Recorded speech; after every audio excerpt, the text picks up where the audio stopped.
Sam mengangguk saat Reyah menanyakan keadaannya. Reyah menatap ke depan setelah melihat reaksi dan ekspresi Sam. Ia menelan ludahnya. Kenapa dia merasa sesak melihat laki-laki itu menjatuhkan air mata?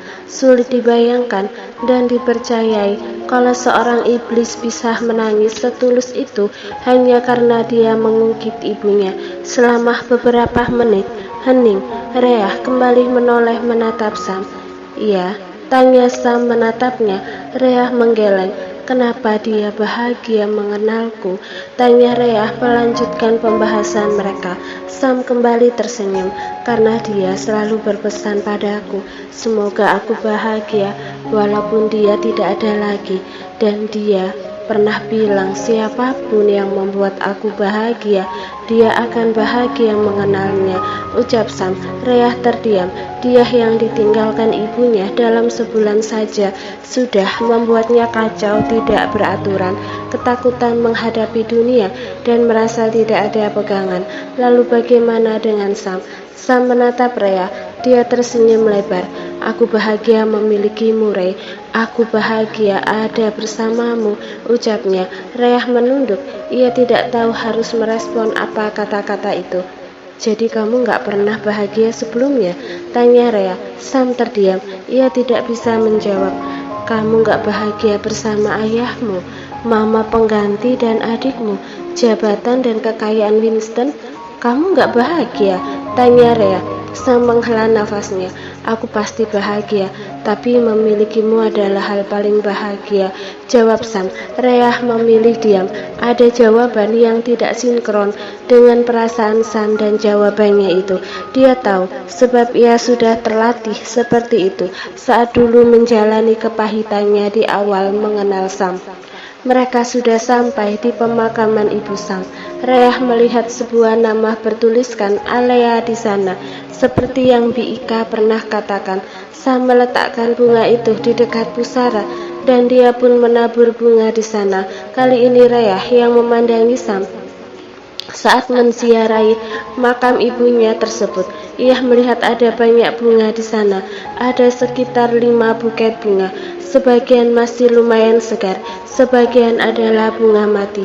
Jadi dia sering menemui ibunya. Batin Reyah. Tidak berapa lama Sam pun berjalan mendekatinya. Sudah, ucapnya. Reyah menatap Sam. Kamu sering menemuinya? Tanya Reyah. Sam menggeleng. Baru belakangan ini, jawabnya. Kamu tidak mengenalkanku? Tanya Reyah. Dia sudah tahu lebih dulu karena aku sudah pernah memberitahu sebelumnya, jawab Sam. Reyah terdiam. Yuk kita pulang, ucap Sam. Reyah mengangguk. Ia menatap wajah Sam yang berjalan di sampingnya. Ditatapnya manat-manat gurat wajah yang ternyata, jika Reyah telisik, menyimpan banyak cerita yang Reyah yakin tidak ada satu orang pun yang tahu perasaannya. Terima kasih sesudah menemaniku, ucap Sam menatap Reyah. Reyah membuang pandangannya ke depan lalu mengangguk. Secepat itu pula mereka sudah kembali ke dalam mobil.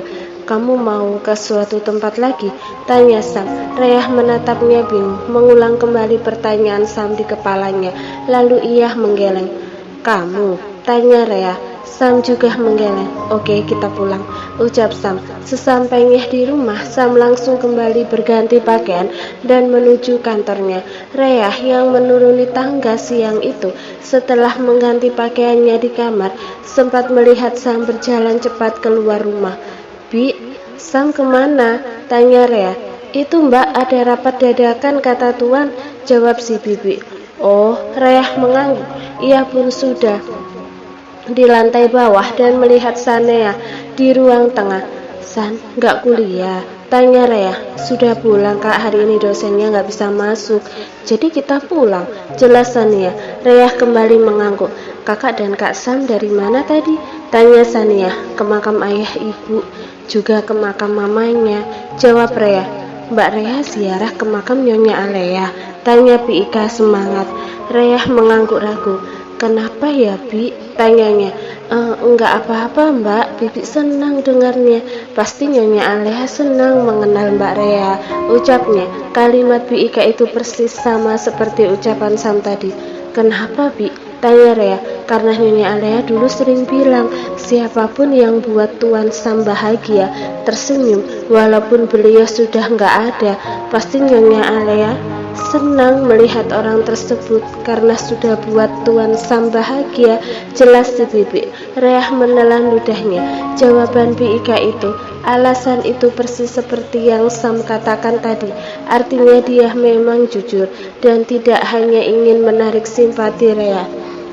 Bi, panggil Rea pada Bi Ika yang bersiap akan pergi. Iya Mbak, sahut si Bibi. Sania pun menatap kakaknya. Aku mau tanya, ucap Rea. Iya Mbak, sahut si Bibi lagi. Apa Sam gak bahagia dengan ayahnya, mama pengganti dan adiknya? Tanya Rea. Bi Ika terdiam, lalu perlahan ia menggeleng. Bibi tahu dari mana? Tanya Rea menginterogasi. Bibi sudah bekerja lama dengan keluarga Winston, Mbak. Sejak dulu Tuan Sam itu tidak pernah terlihat benar-benar bahagia. Sampai Bibi lihat sekarang ini sesudah ada Mbak Rea. Jelasnya. Maksudnya gimana, Bi? Tanya Rea. Tuan Sam melakukan semuanya karena tanggung jawabnya pada keluarga Winston, nama baik keluarganya. Jelas si Bibi. Rea tidak mengerti dengan jawaban itu. Maaf Mbak, Bibi juga merasa kurang sopan kalau Bibi yang menceritakannya. Takut Tuan Sam marah, ucapnya. Memangnya ada apa, Bi? Memang setelah aku perhatikan Kak Sam itu nggak sejahat yang kelihatannya, sambung Saniah memberi penilaian. Rea melihat adiknya di dalam hati. Ia pun membenarkan ucapan adiknya. Nyonya Alea adalah pilihan Tuan Besar Damian, tapi ternyata Tuan Edwin memiliki kekasih, yaitu Nyonya Natania. Mungkin karena takut tidak diwariskan harta, akhirnya Tuan Edwin tetap menikahi Nyonya Alea, hamil dan memiliki anak, yaitu Tuan Sam. Tuan Besar Damian tahu anaknya tidak bisa dipercaya lagi karena melakukan perselingkuhan, sementara Nyonya Alea juga memiliki diam pas tahu suaminya selingkuh. Dia bisa menggugat Tuan Edwin dan membongkar perselingkuhan itu, tapi dia menghargai Tuan Besar Damian dan nama Winston yang saat itu mulai naik. Itu yang Bibi tahu Mbak, dari apa juga yang Bibi simpulkan selama ini. Jelasnya. Terus Bi? Tanya Rea. Setelah Nyonya Alea meninggal, Tuan Edwin menikahi Nyonya Natania. Saat itu nama Winston masih belum terlalu besar. Tuan Damian terus berusaha membesarkan bisnisnya dan namanya sampai dia tua. Dia tidak menurunkan warisan dan jabatan pada Tuan Edwin karena ketidakpercayaannya dan juga kekecewaannya pada anaknya sendiri. Dan Tuan Sam lebih dipercaya menjalankan dan melanjutkan semuanya. Jelas Bi Ika. Tanggung jawab sebesar itu, Bi? Tanya Sania. Bi Ika mengangguk. Bibi tidak pernah melihat Tuan Sam memiliki waktu bermain. Dia juga tidak memiliki banyak teman. Semula Tuan Sam duduk di bangku SMA, Tuan Besar Damian selalu meyakinkan dan menanamkan kepercayaan diri Tuan Sam untuk melanjutkan perusahaan nantinya. Sampai Tuan Sam kuliah dan terus belajar hingga akhirnya menerima tanggung jawab itu. Lanjut Bi Ika. Pantas dia bilang iri melihat Daniel. Batin Rea. Rea pun terdiam. Sudah ya Mbak, Bibi takut salah sampaikan. Sebagian yang Bibi bilang itu hanya simpulan Bibi saja. Sebagian Bibi dengar sendiri dari Nyonya Alea. Jelasnya.